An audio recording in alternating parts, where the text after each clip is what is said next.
എല്ലാവർക്കും പ്രൊമോ റിവ്യൂയിലേക്ക് സ്വാഗതം. ഈ റിവ്യൂ ഇഷ്ടപ്പെടുവാണെങ്കിൽ ഒന്ന് ലൈക്ക് ചെയ്തും സബ്സ്ക്രൈബ് ചെയ്തും സപ്പോർട്ട് ചെയ്യണേ. അപ്പോൾ നയന നവ്യയുടെ കുഞ്ഞിനെ എടുത്ത് കളിപ്പിച്ചുകൊണ്ട് ഇരിക്കുന്ന സമയത്താണ് അങ്ങോട്ടേക്ക് നവ്യ വരുന്നത്.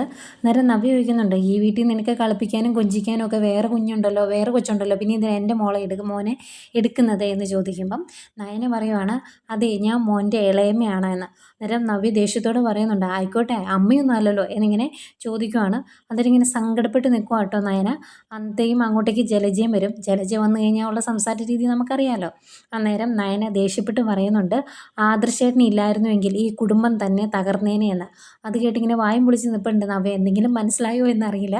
അങ്ങനെ അന്തിച്ചിങ്ങനെ നോക്കി നിൽക്കുന്നു. ദേഷ്യപ്പെട്ട് നയന പുറത്തേക്ക് ഇറങ്ങി പോവുകയും ചെയ്യുന്നുണ്ട്. പിന്നീട് നന്ദുവിനെയാണ് കാണിക്കുന്നത്.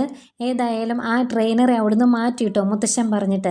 അതുകൊണ്ട് തന്നെ ട്രെയിനർ പോകുന്നതിന് മുമ്പ് നന്ദു പോയി കാണും. എന്നിട്ട് പറയുന്നുണ്ട്, ഞാൻ വിചാരിച്ചാലും ചില കാര്യങ്ങളൊക്കെ നടക്കുമെന്ന് സാറിന് ഇപ്പോൾ മനസ്സിലായോ എന്ന് ചോദിക്കുമ്പം അങ്ങേര് പറയുവാണ്, എടി ഇവിടുന്ന് നീ കടന്നുകൂടിയാലും നീ എവിടെ ചെന്നാലും ക്ലച്ച് പിടിക്കാൻ പോകുന്നില്ല, പ്രത്യേകിച്ച് നിൻ്റെ സ്വഭാവം വെച്ച് എന്ന് നന്ദുവിനോട് പറയുന്നുണ്ട്. പിന്നീട് നമ്മുടെ ചന്തുമോളുടെ ബർത്ത്ഡേ സെലിബ്രേഷനുള്ള ഒരുക്കങ്ങളൊക്കെ നടത്തിക്കൊണ്ടിരിക്കുന്ന സമയത്ത് നയനയോട് വന്ന് മുത്തശ്ശൻ പറയുന്നുണ്ട്, മോളുടെ അനിയത്തി ശല്യം ചെയ്തുകൊണ്ടിരുന്ന ട്രെയിനറെ അവിടുന്ന് മാറ്റി കേട്ടോ എന്ന്.